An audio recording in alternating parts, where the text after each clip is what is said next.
Now this is a Skywarn briefing that I put together on Al's request to give to a class of meteorologists at NCU. So it's just an overview is all it is. Your Skywarn training will be in 2 weeks. Okay, let's go ahead.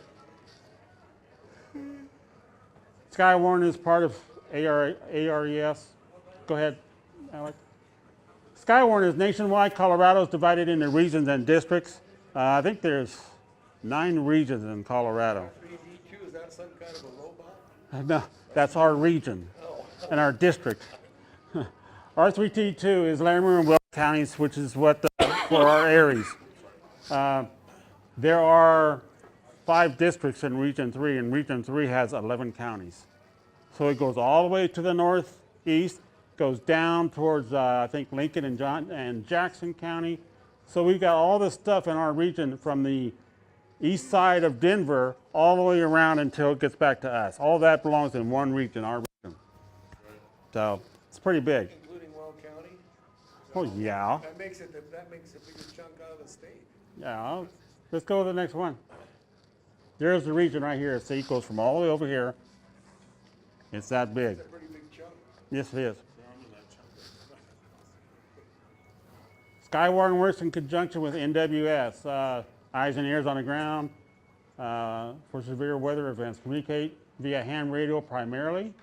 Weather training provided by NWS, which is in 2 weeks. Is it really ARES? Because they get all these people with their cell phones. That have nothing to do with amateur radio at all. They train them too. Well, they train everybody that wants to training. So it would be Skywarn. You don't have to be part of ARES. No, you really don't. Not ham radio. You really don't, but you need to be a ham radio. Huh? You need to be a ham radio off. You don't have to be You don't. You do it off your cell phone. You don't have to be. Well, if you use an Echo Link, No. Skywarn is only ham radio. People that aren't amateur radios at all. Skywarn is only ham radio. It's only ham radio. Skywarn is.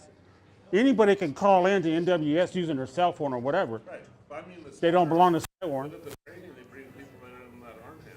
They call them spotters. They don't call them Skywarn. That's right. That's right. I was Okay. just getting that straight in case nobody. Yeah, the Skywarn is only ham radio. Right. This is a drawing that I found talking about Tornado Alley. If you notice, right up here,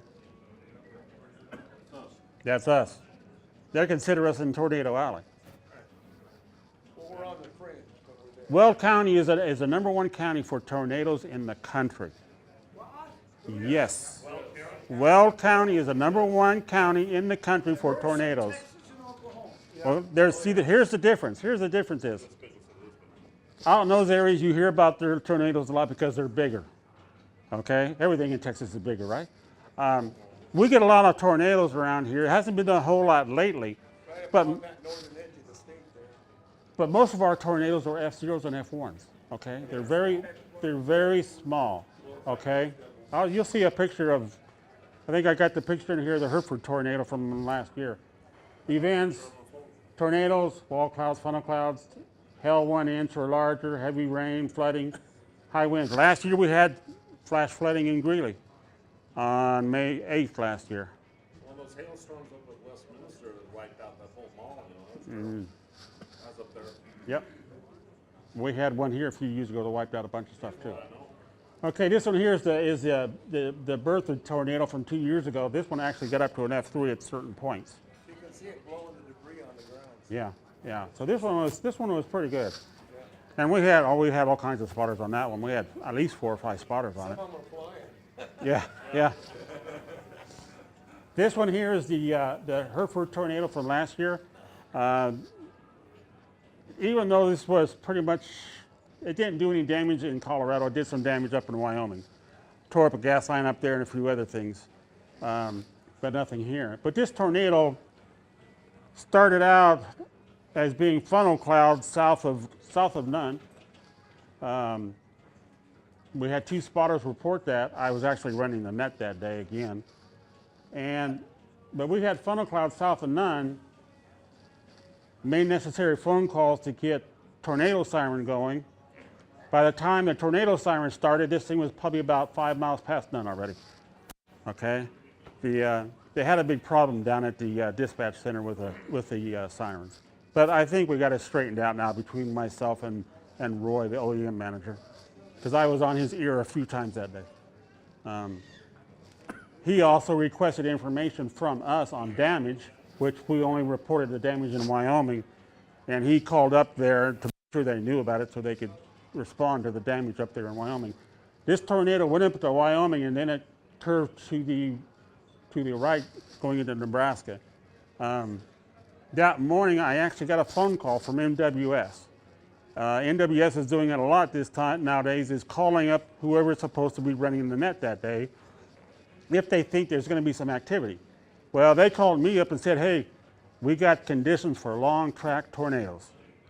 And I said, oh boy.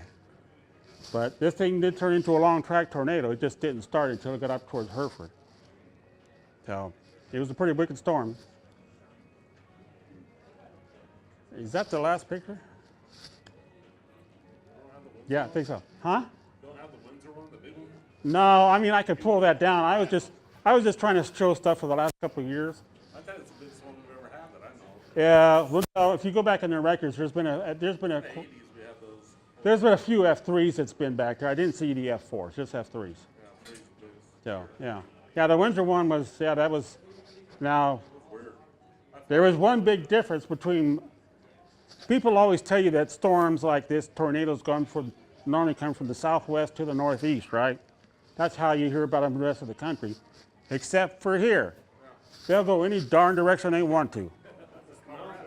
Okay, the Windsor tornado started in the southeast and went northwest. Yeah, it started, I was over Breifing, I was at Breifing, I see the big funnel coming over before it dropped. Well, it's weird for it to do that, but it did. It does. They'll go anywhere they want to around here.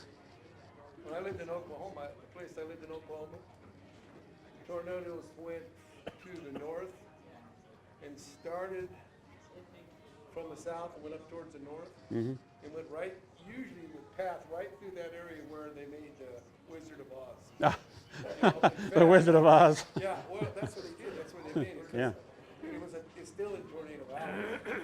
Not choosing Kansas. That town is still in Yeah, Tornado Alley. Kansas. No, you can't. So, if you go to training in 2 weeks for the actual Skywarn, which is given by Scott from the NWS, yeah, he's the one that did it last year for us too. You're going to hear a lot more, especially more stuff about safety and things like that when you're out spotting. Don't call yourself a chaser around here. It's spotting when you're doing it for the National Weather Service. If you punch a storm, you're going to get booted out. Okay? Punch a storm, you're going to get booted out. What do you mean punch a storm? You say punch a storm? Yeah. That's what this chasers call them. They punch a storm. They go into the storm. Okay? You don't do that as a spotter. You're not very smart if you do. No. Huh? You're not very smart if you do. No, you're not. Unless you like turning around in a circle. Yeah. No, they took that armored truck with augers and they buried down in front of one and it went over the top of them. But it was a little. Yeah, you'll see that vehicle next week or 2 weeks. Any logical questions? I just want to tell Tony something. If it had been an F5 like the one in Oklahoma, it actually removed concrete foundations from the ground. Yeah. Well, that one we had in the 80s, I was across the street from it. One went through Thornton, then it hit out by Hudson. I was across the street when it hit. Took a guy's 2-story barn and everything in it and just lifted it. It just leaned it over, hit it in the corner. We were watching from across the street in the basement of the other house. And I leaned it way over, it came back and the whole thing, that quick was gone. I mean, took the foundations and everything. And planted wood up in the trees for 2 miles. That barn was shattered. Yeah, but you gotta understand though something too. On F5s, those things can get over 300 miles an hour. The wind speeds. They'll tear up anything. The thing is, they suck too. They Oh don't yeah. blow. I mean, they pull things out of the ground. I mean, Well, yeah, the circulation will do that. house foundation is solid concrete in the Yeah. ground, and it pulls the whole thing out, takes off with it. What was that town that got wiped off the map? Scares me when I see And, that. Joplin, Missouri. Joplin. Well, Joplin was only like, I think it was like a third of the town. By the way, But it was serious. Miles wide. Yeah, it was serious by the stuff. way, the Joplin, Missouri tornado, the year before that, my ex-wife and I were going through there and there was a tornado. It was just a little teeny bitty thing, hardly amounted to anything. The next year later, boom, the big one hit. So to say it won't happen 2 years in a row, don't bet I on it. think the same year as the Joplin tornado is the same year that they had that big one in Tuscaloosa. Yeah. And that was an F4 and F5. Yeah. Well, there was one. Yeah. When they talk about safety, they know what they're talking about. Once upon a time, long, long ago, in a galaxy far, far away, I was crazy enough to actually try to chase one. Couldn't get out of the way. We found, after it passed, thousands of pieces of straw driven into trees. Oh, yeah. Yeah. Now, think about this. If it's not in a tree, it's in you. Yeah. Stay away from the damn things. It's God's finger writing your death warrant on the ground. That's what a tornado is. Remember that. Unless you got a 300-mile-an-hour Porsche. Yeah. I'd Stay stay out out of to it. stay away. My cousins were at Morricone or Smurfs got killed, and they have a big house that they adopted these kids. Their folks got in a wreck, and their folks got killed. Was terrible. But anyway, he was at work, and they heard the thing was coming, and they said to the wife, "Can we get in the house?" But some of the kids couldn't make it from the trailer because they had a trailer because they had all these 8 kids all of a sudden. But the All of a sudden? the trailer never got touched. It was the reverse. But it took the wife and the one daughter, took her. There was a big old potbelly stove that threw it out in the field, and she landed on the backwards over and broke her back and some other things. But the daughter went around about 4 times, and the pop before it dropped her, she got bruised up pretty bad, but she lived through it. So she's got a story to tell. But also a friend of mine, he was in his pickup. He was in a Dodge, like a Twister. And it took his fifth wheel just totally destroyed it, and bounced him, rolled him over a couple of times, but he walked away. He was lucky, but you don't mess with those things. They say head for cover, head for Well, cover. you hear stories all the time about people getting lifted and they come down 100 yards away, 200 yards, or even further away. Disneyland, it's knee ride. Out there, it's a knee ride. Yeah, T, right? Yeah. Okay. But anyway, that's just, don't get close. Yeah. Don't get out there taking pictures of it's right there in the field beside you. I've seen that on the highway, and people are crazy. Yeah, anybody, and I'll say this again at training, but anybody that's out there this year, if you are at an event where you have a tornado or floods or anything like that, if you take pictures, try and send them to myself and to Mike Ring over there. And we'll put them in our base for, My dad on the lawnmower with the tornado over his head. oh yeah, that'd be a good one. Dropped in our field. He didn't even know it was there. He's pulling away like that. Because I'm trying to use some of those pictures for, and like I just did here, so that, you guys can see the stuff that does happen here. See, last year, Go down one side of the street and miss it. Last year we got activated 3 times last year, which is a low number for our Skywarn. But out of those 3, we had 2 events. We had the major flooding, flash flooding here in Greeley, and we had the tornado that day. Normally we get activated 10, 12 times a year, and we don't really have much at all. But last year was a little bit different. And one that, started up north and clear through Denver, that one time me and Dave were done from Eaton. But then you get people following you, they want to chase you down. Are you part of Skywarn? They sell my junk, and Yeah. that gets kind of dangerous for them. You Yes. really don't want them around you. You want No, them away. no, you don't. People can't be chasing them. Well, I'm out. And don't speed through none after a tornado, Yeah. Why is that? because my cops will get you. I'm the only person that can speed through none during hurricane or tornado season. I'll tell him I'm your brother. Yeah, tell them you're my brother. 'Cause No, you don't a want couple of guys have gotten tickets up there going, following a storm, and I try to tell our guys, hey, watch for these guys and everything else. I mean, the chief tells me you're fine, you can go what you want, but yeah, they get stopped sometimes. You should tell the chief if we got a lot of antennas all over our car, like Like Tony? peanuts, Yeah. Now Tony's got an antenna farm on his truck. Just keep growing. I know. Anything else? I don't think Joe will come along. Huh? Daytime location of the class?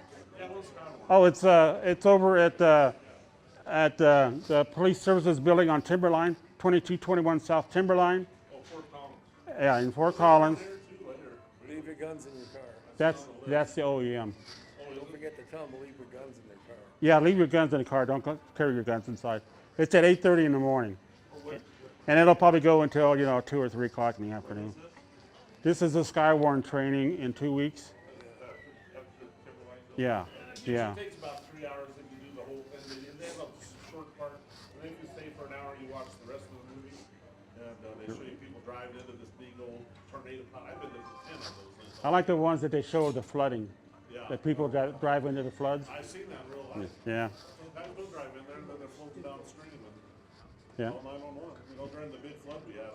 Well, you know, last year when we had the flood here in Greeley, I think we had 2 or 3 people that were out there, but they actually got out of their cars and were helping people. Officially, that's supposed to be a no-no.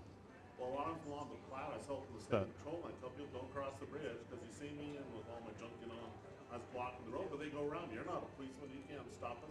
Well, he's waiting at the other side of the bridge writing $250 tickets when they came through. The road was supposed to be closed. So I said, well, go ahead, do the shop. Somebody waiting for you at the other side. Yeah. Get stuff, you're not a cop. 3 years ago, I was coming down 85 from Nunn. The storm was behind me. I couldn't get around it, so I was in front of it, and we were getting a lot of big hell out of that storm. And I got down to Alt, and that cop is sitting at the north end of town. So I pulled in next to him. I said, "Hey, this thing's got a lot of heavy hail in it." They were having their fiesta day or whatever that day, so there was people all over the town. So he's getting on his radio going, "Get these people out of here," because we get some pretty good ones. I mean, 2 years ago from the one storm that I'll show in a couple of weeks, it's on the slides that Mike's going to be doing, cost me $30,000 damage. $20,000 to my house and my outbuildings and $10,000 to my truck. Yeah, we had one about 15 years ago. Took the roofs on both our 40 by 80 foot metal sheds, had to be replaced. Walls. Yeah. My grandmother was hiding in the house because it was coming through the north side, going through both panes of glass and the screens into the rooms. Just took out the whole side of the house, both rooms on our house. Oh yeah. I think that was that deer wiped out everything, stripped the trees and under it. Yeah, I think the adjusters like it when we have storms around here. Okay, anything else? I think we're done. We done? Okay. That was a hell of a. This presentation was brought to you by the Northern Colorado Amateur Radio Club. For more information, visit our website, ncarc.net. Thanks for watching, and don't forget to like and subscribe.